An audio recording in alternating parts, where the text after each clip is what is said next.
The Galactic Council convened in the crystalline amphitheater of Xylos Prime, its domed ceiling shimmering with starlight filtered through ancient force fields. Delegates from dozens of species sat in tiered silence as the verdict against humanity was read aloud. Earth's representatives, led by diplomat Carl Dawson and scientist Lena Ortiz, stood in the accused circle, their faces grim but composed. Accused of reckless expansion, unauthorized terraforming, and violating the Prime Accord by developing forbidden quantum weaponry, humanity was declared a threat to galactic stability. The sentence: total exile beyond the outer rim, with all human colonies ordered dismantled and Earth placed under permanent quarantine. No appeals, no exceptions. As the Council's enforcers escorted them out, Carl whispered to Lena, "They think they're burying us. They don't know we're seeds." The air inside the amphitheater was cold, not from temperature but from judgment. Every breath felt heavy, as if the weight of 1,000 alien eyes pressed down on Carl and Lena. Around them, beings with scales, feathers, chitin, and smooth metallic skin watched without pity. Some hissed in satisfaction. Others simply turned away, already forgetting the humans as if they were dust on a forgotten moon. Carl kept his back straight, his hands clasped behind him. He had argued for weeks, presented data, offered compromises, even begged when protocol allowed. But the Council had made up its mind long before the trial began. Humanity had grown too fast, too bold. They had built cities on worlds the Council claimed as neutral. They had turned barren rocks into gardens using gene-tweaked moss and atmospheric processors. Worst of all, they had tested a new kind of drive, one that folded space without leaving a detectable wake. To the Council, that was not innovation. It was stealth. And stealth, in their eyes, meant danger. Lena Ortiz stood beside him, her dark eyes fixed on the central dais where the High Arbiter, a tall being with translucent skin and glowing veins, held the decree. She had spent her life studying cosmic harmonics, trying to prove that faster-than-light travel could be clean, safe, and shared. She never imagined her work would be twisted into evidence of treachery. The quantum resonance core she helped design was meant to power hospitals and deep space farms, not weapons. But the Council's intelligence branch had intercepted a military prototype, stolen, she suspected, by a rival human faction, and presented it as proof of Earth's warlike intent. She wanted to shout, to explain, but protocol forbade speech once the verdict was sealed. So she stayed silent, her jaw tight, her mind already racing ahead to what came next. Outside the amphitheater, the sky of Xylos Prime burned violet at the edges, a permanent twilight caused by the planet's twin suns. Enforcers clad in silver armor guided the two humans down a ramp toward awaiting transport. No cuffs, no weapons drawn. Humanity was still considered too weak to resist. That was their mistake. As they walked, Carl glanced back once. He saw the towering spires of the Council City, gleaming like frozen lightning, and the endless rows of alien ships in orbit. He saw arrogance, complacency, the belief that order meant control and control meant peace. He knew better. Peace wasn't given. It was built. And sometimes it had to be rebuilt from nothing. The transport carried them to the human delegation's temporary quarters, a small, windowless station on the edge of Council space. There they found the rest of their team, engineers, linguists, medics, all waiting in stunned silence. News of the verdict had spread fast. Some wept. Others stared at the walls, numb. But a few, like pilot Eli Grant and engineer Maya Ruiz, were already packing gear, checking comms, scanning star charts. They hadn't come here to surrender. They'd come to survive. Carl gathered everyone in the main chamber. "We're not prisoners," he said, his voice low but steady. "We're pioneers. The Council thinks exile is a death sentence, but space is big, bigger than they remember. And out there, past the rim, past the Veil Nebula, there are places they've never mapped, never dared to go. That's where we'll go." Lena stepped forward, pulling up a holographic map. "The Veil is unstable," she admitted. "Gravitational tides, time echoes, radiation storms. But my models show a narrow corridor, barely wide enough for one ship that might lead through. If we can navigate it, we disappear. And if we disappear long enough, we rebuild." No one argued. There was no point. Earth was lost to them now. Their families, their homes, their history, all locked behind a quarantine wall. But they still had each other. And they still had their minds, their hands, their stubborn will to keep going, Over the next 48 hours, they prepared. They stripped the station of every useful part. Power cells, medical kits, seed banks, even the floor panels if they held recyclable metal. Eli rerouted the engines of their 3 remaining colony ships, linking them into a single convoy. Maya jury-rigged a shield modulator using spare parts from a broken comms array. It wouldn't stop a warship, but it might hide their heat signature from long-range scans. As the convoy undocked, Carl stood at the viewport watching Xylos Prime shrink into a violet speck. He thought of his daughter, last seen waving from a schoolyard in Denver, her face bright with dreams he could no longer protect. He thought of the forests, the oceans, the quiet hum of a world that had birthed explorers, poets and fools who reached for the stars. They hadn't asked for war. They'd only asked for room to grow, and for that, they were cast out. But as the stars stretched into lines and the convoy plunged toward the unknown, something shifted inside him. Not despair, not anger, purpose. The council had banished them, yes, but in doing so, they'd freed them. No more rules, no more oversight, no more begging for permission to exist. Out here in the dark between galaxies, humanity would answer to no one but itself. And if they survived, if they thrived, they wouldn't just return. They'd rise, not as rebels, not as beggars, but as equals, or more. The convoy entered the edge of the Veil Nebula. The stars ahead twisted like smoke. Sensors flickered. Time itself seemed to stutter. But the ships held course. Behind them, the last light of council space faded. Head only darkness and possibility. Carl turned from the viewport and walked toward the bridge. There was work to do, a new world to find, a future to build, and humanity, though banished, was far from broken. Stripped of their fleet and confined to outdated colony ships, the remnants of humanity, nearly 2 billion souls, embarked on a desperate journey past the Veil Nebula, a region deemed impassable by the Council due to gravitational anomalies and temporal distortions. Captain Eli Grant, a former deep space salvage pilot, took command of the ragtag armada. With limited supplies and failing engines, morale plummeted until engineer Maya Ruiz discovered that the nebula's chaotic energy fields could be harnessed to power experimental warp cores. Risking everything, they plunged deeper, emerging not an empty void but in a hidden sector teeming with dormant alien megastructures and untapped resources. Among the ruins, they found the Echo Spire, a relic of a long-vanished civilization capable of rewriting matter at the atomic level. The convoy of ships creaked like old bones in a storm. 3 main colony vessels, Haven, Promise, and Horizon, led the exodus, each packed far beyond safe capacity. Corridors overflowed with families sleeping in shifts. Cafeterias doubled as classrooms and clinics. Air recyclers groaned under the strain, and food synthesizers spat out bland nutrient paste that tasted like chalk and regret. Outside, the Veil Nebula loomed like a wall of shattered glass, swirling with violet lightning and silent ripples that bent light into impossible shapes. No ship had ever returned from it. The Council called it the Edge of Reason. Humans called it their only chance. Eli Grant stood on the bridge of the Haven, his eyes fixed on the flickering navigation screen. He was not a military man, not really. He'd spent most of his life patching up derelict freighters in asteroid belts, trading scrap for fuel and telling tall tales in portside bars. But when the Council cut their comms and sealed Earth's orbit, someone had to steer this broken fleet into the unknown. He hadn't asked for the job, but no one else would take it. Now, with oxygen levels dropping and mutiny whispers growing in the lower decks, he felt the weight of every soul aboard pressing down on his shoulders. Days turned into weeks. The nebula's outer currents tugged at the ships like invisible hands. Gravity sensors screamed false alarms. Time logs glitched, sometimes showing 2 hours had passed, sometimes 2 minutes. People reported hearing voices in the static, seeing faces in the shadows of empty halls. A child on the Promise swore she saw her grandmother waving from a viewport, though the woman had died years before on Mars. Fear spread faster than the failing oxygen filters.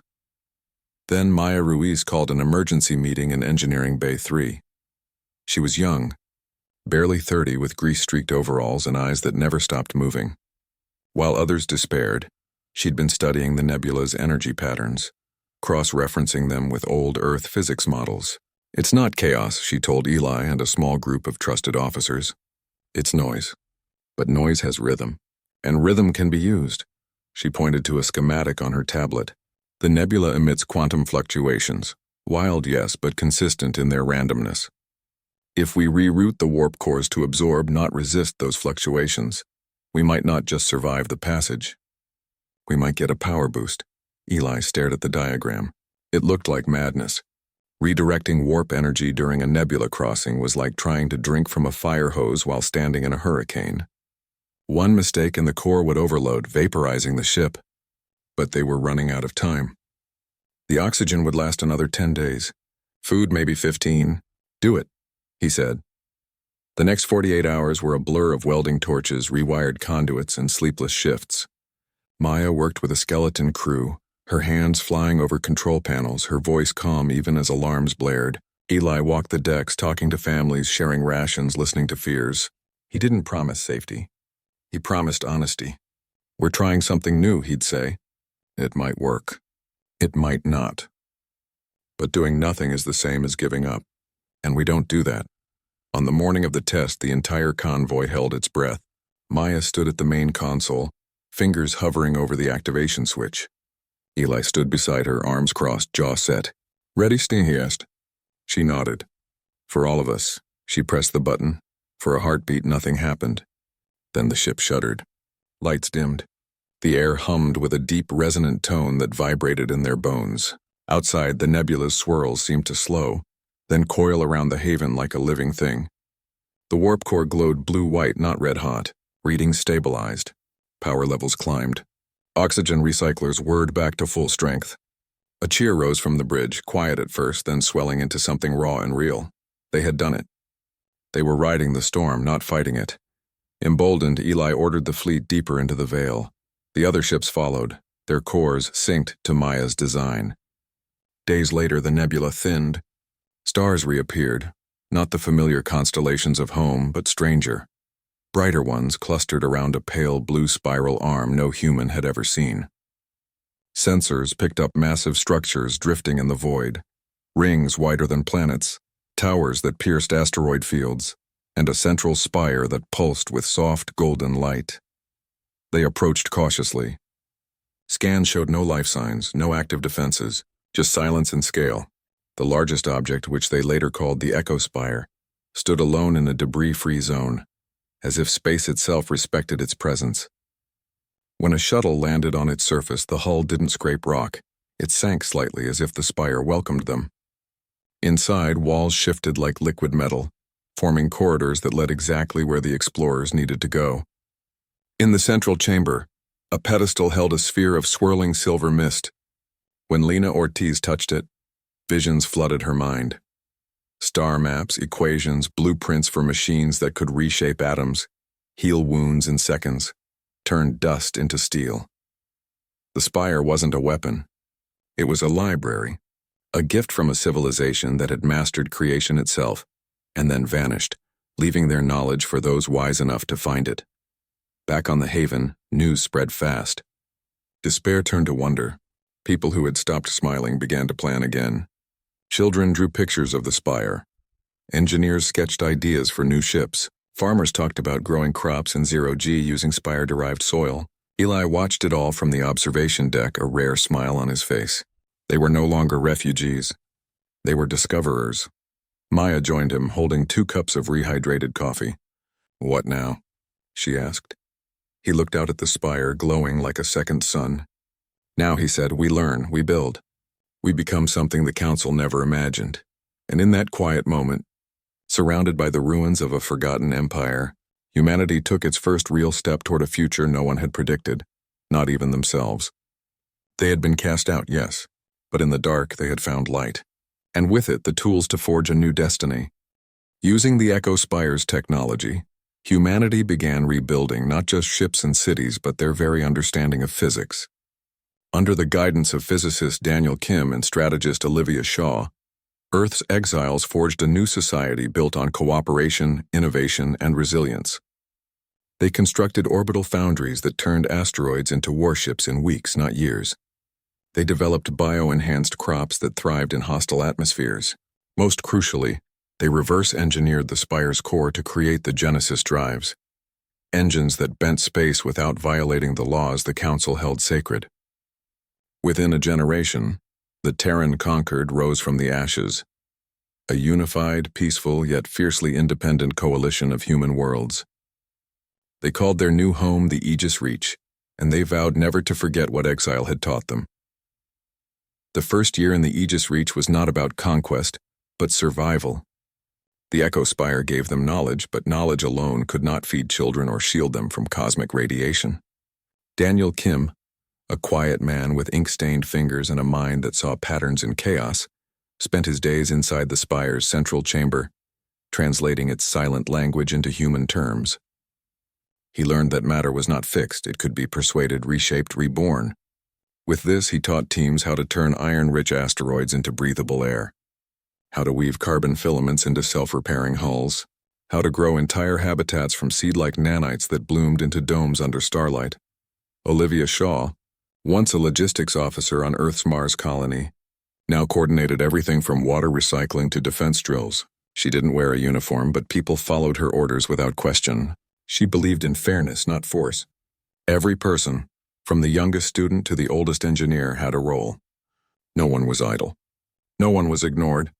When a dispute arose over housing on the newly terraformed moon of Viridia, Olivia didn't send guards. She called a town meeting. They talked for hours, then voted.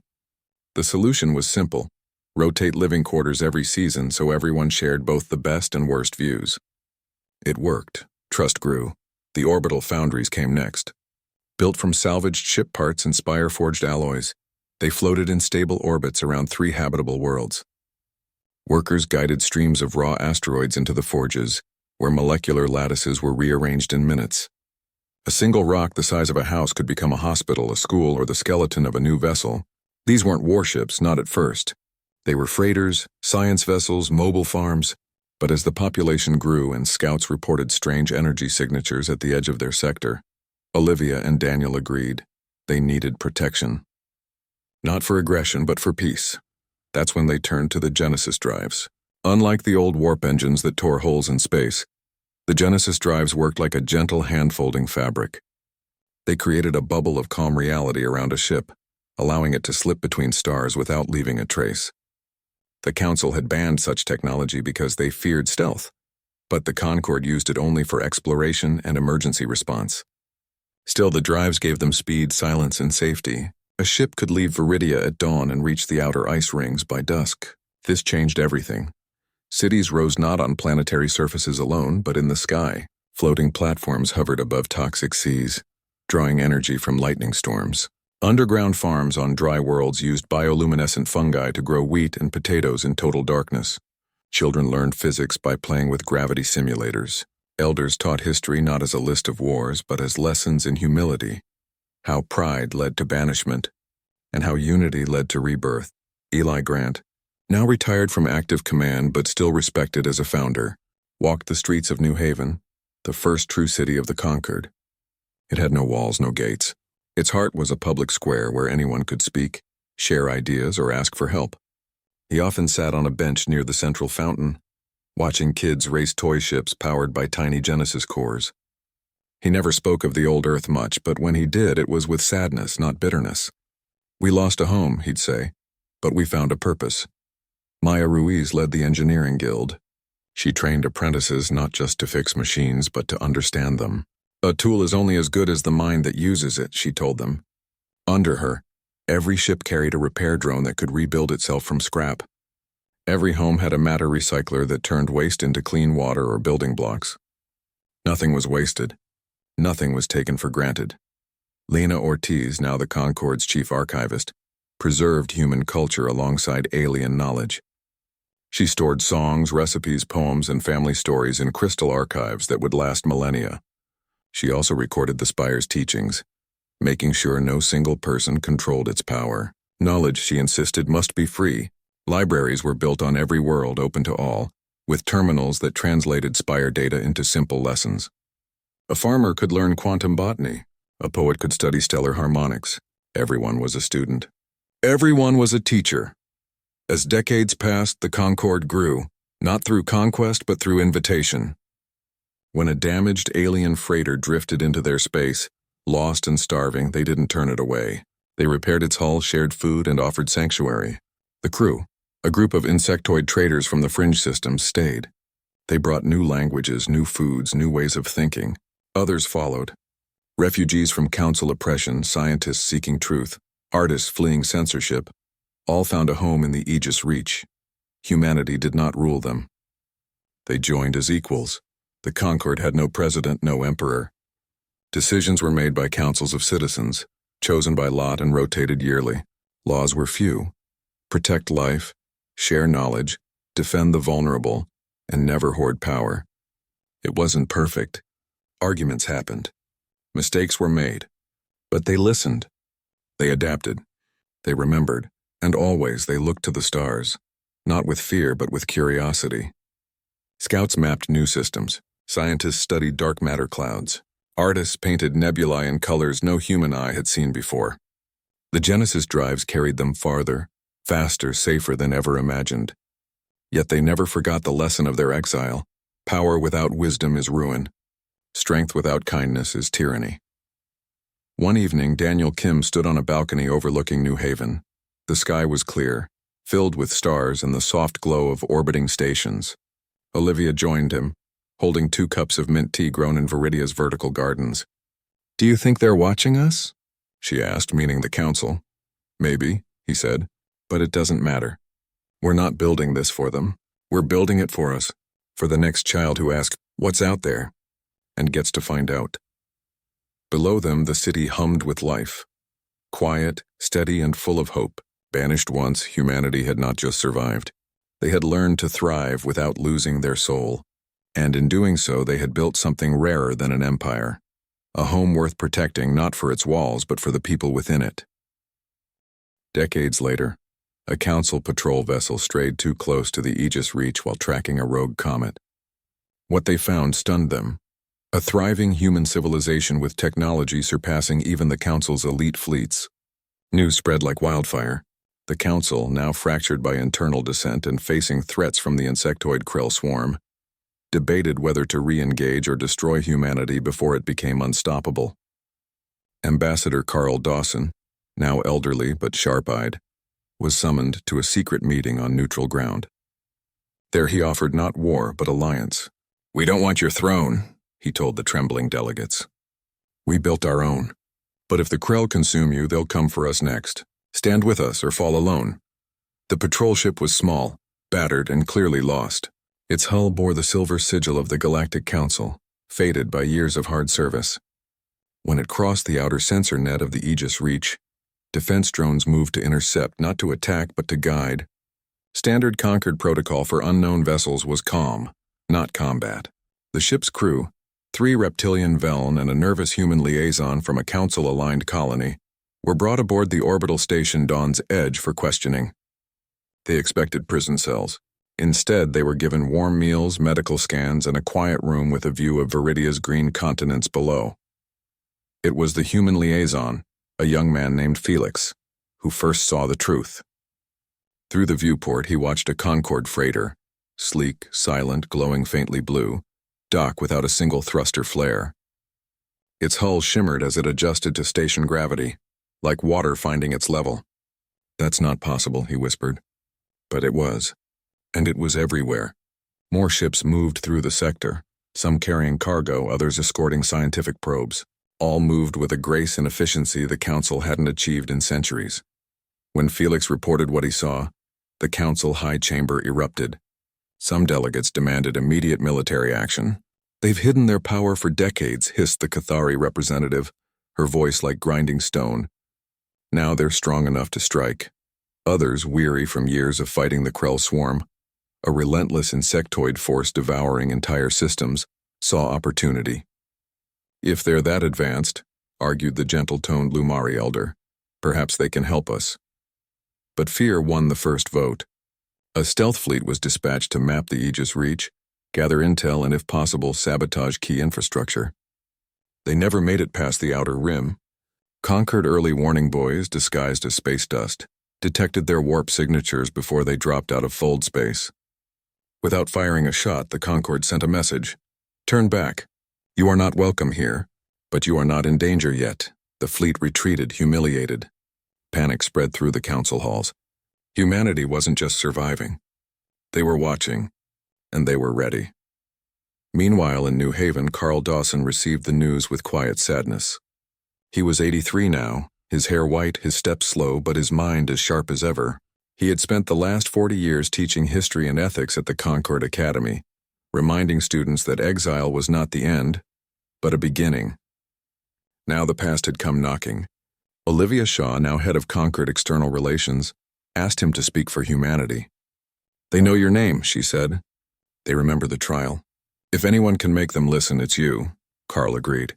Not for glory, but for peace. He knew the Krell were real.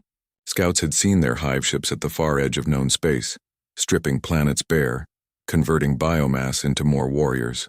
If the council fell, the Krell would keep coming. The Aegis Reach would be next. The meeting place was the neutral moon of Thalos 7, a barren rock with no atmosphere and no history. Just a dome, 2 chairs, and a translator field. Carl arrived alone, wearing simple gray robes, no insignia, no weapons. Across from him sat 3 council envoys, the Cathari warlord, the Lumari elder, and a human delegate named Mara Lynn, who had been born after Earth's quarantine and knew humanity only through archives. They spoke for hours. Carl did not boast. He did not threaten. He showed them data, images of Concord cities, farms, schools. He explained the Genesis drives, the matter recyclers, the open libraries. "We didn't build weapons first," he said. "We built hospitals. We didn't seek power. We sought balance." When the Cathari scoffed, Carl turned to her. "You fear us because we grew strong without your permission. But strength isn't evil. It's what you do with it that matters." Then he spoke of the Krell. He showed them sensor logs, intercepted signals, patterns of destruction. They don't negotiate. They consume. If you wait until they reach your core worlds, it will be too late. We can help. Not because we owe you, but because we remember what it's like to stand alone. Silence followed. The Lumari elder bowed her head. Mara Lynn wiped her eyes. Even the Cathari looked uneasy. Finally, the elder spoke. "What do you ask in return?" "Nothing," Carl said. "No territory. No tribute. Just coordination. Share your intel. Let our ships join your defense lines.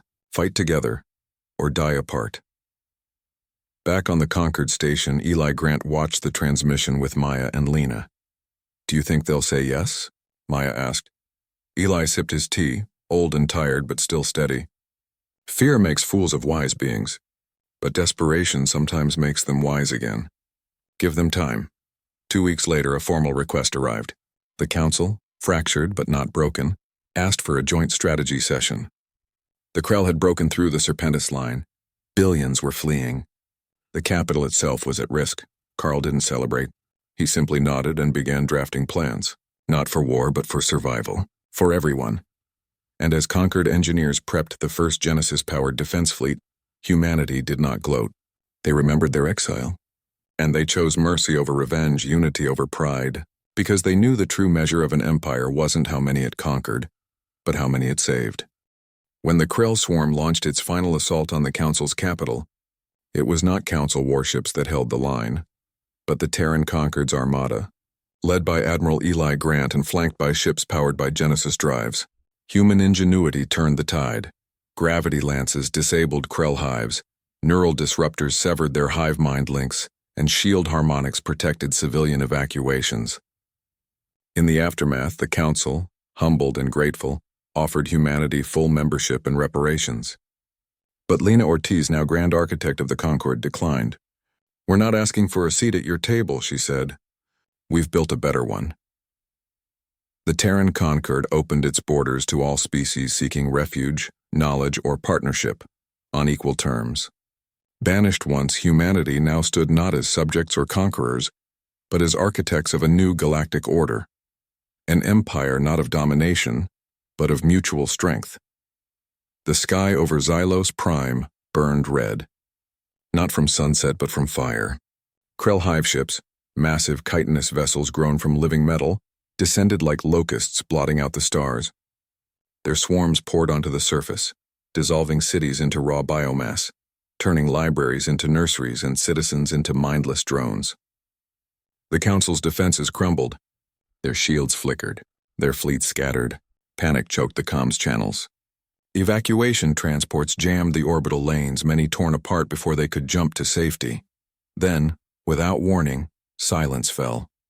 A ripple passed through space, not a blast, but a calm. The Krell ships shuddered as if caught in invisible threads. Their hive mind shrieked across quantum bands, then went quiet. From the edge of the system, emerging from folded space with no warning, came the conquered fleet. Sleek silver-blue vessels glided forward, silent and precise. At their center flew the Aegis Dawn, flagship of Admiral Eli Grant. He was older now, his hair fully gray, his face lined with years of command, but his eyes held the same steady fire that had guided the Exodus decades before. The Concorde didn't charge. They orchestrated. Gravity lances, devices that bent local spacetime, pinned the largest Krell hives in place, freezing them mid-dive. Neural disruptors tuned to the exact frequency of the Krell collective consciousness severed the mental links between warriors and their queen. Suddenly, the swarm was no longer one mind, but millions of confused insects, easy prey for precision strikes. Meanwhile, shield harmonics, gentle pulses of protective energy, wrapped around civilian transports, guiding them safely through the chaos like shepherds leading lambs. On the ground, Concorde medics and engineers landed in drop pods, not with weapons but with field hospitals, water purifiers, and translation drones. They treated the wounded regardless of species. They helped rebuild shelters from rubble using matter recyclers. A young Cathari child separated from her clan was found crying in a ruined plaza. A human medic named Jake held her hand, gave her nutrient paste, and stayed with her until her family was located. No one asked for thanks. They simply helped. The battle lasted 3 days. By the 4th morning, the last Krell Queen ship retreated into deep space, broken and bleeding. Xylos Prime was scarred but alive, and it owed its survival not to the Council's might, but to the mercy of those they had once cast out. In the weeks that followed, the Council summoned the Concorde leadership to the rebuilt amphitheater, now patched with temporary panels and lit by emergency lamps. Delegates who once sneered now stood as the humans entered. Carl Dawson walked slowly, leaning on a cane, but his presence filled the room. Beside him stood Lena Ortiz, her silver hair braided simply, her eyes calm but unyielding. Eli Grant followed in uniform but without medals. They needed no symbols. Their deeds spoke louder. The High Arbiter, humbled and weary, offered humanity full council membership, restored colonies, trade rights, and reparations for Earth's quarantine. The chamber held its breath. Lena stepped forward. She did not shout. She did not gloat. Her voice was clear, steady, and kind. "We don't want your seat," she said. "We built our own table, and it has room for everyone." She explained that the Terran Conquered would not join the Council as a member, but as a partner. They would share technology not as gifts but as exchanges. They would defend shared space not as soldiers but as neighbors. And they would open their borders to any being fleeing war, oppression, or disaster. No questions asked, no debts required. Some delegates wept. Others bowed their heads in shame. The Lumari elder rose and placed a hand over her heart, the highest sign of respect in her culture. Back in the Aegis Reach, life continued as it always had, quiet, purposeful, and open. New arrivals came daily, refugees from fallen worlds, scientists seeking knowledge, artists looking for inspiration. They were given housing, language lessons, and a choice: join the Conquered or pass through freely. No one was forced. No one was judged. Children played in parks grown from spire-seeded trees that bloomed in colors unseen on Earth. Students studied under starlight, learning not just how to build, but why to build, to lift others, not to tower over them. Engineers worked alongside alien craftsmen, blending human logic with Cathari intuition or Lumari harmony. The Genesis drives now powered not just ships but peace missions, medical convoys, and seed ships carrying life to dead worlds. Eli Grant retired again, this time for good. He moved to a small house on Viridia's coast, where he fished in the mornings and told stories to visiting kids in the afternoons. Maya Ruiz became head of the Interstellar Builders Guild, ensuring every new station had gardens, libraries, and open courtyards. Carl Dawson passed peacefully in his sleep at 92, surrounded by students who called him Grandfather Truth. His last words were simple: "Remember kindness. It's the strongest force in the universe. And Lena Ortiz, Grand Architect of the Conquered, stood one evening on the observation deck of the Echo Spire, now a living monument and learning center. Below her, ships from a dozen species docked in harmony. Above, the stars shone clear and bright. She thought of the day they were banished, how small and broken they felt. Now they were not rulers. They were builders, not conquerors, connectors. Humanity had been cast out for daring to grow. Now they helped others grow too. And in that quiet act of shared strength, they had built something no empire of force could ever match.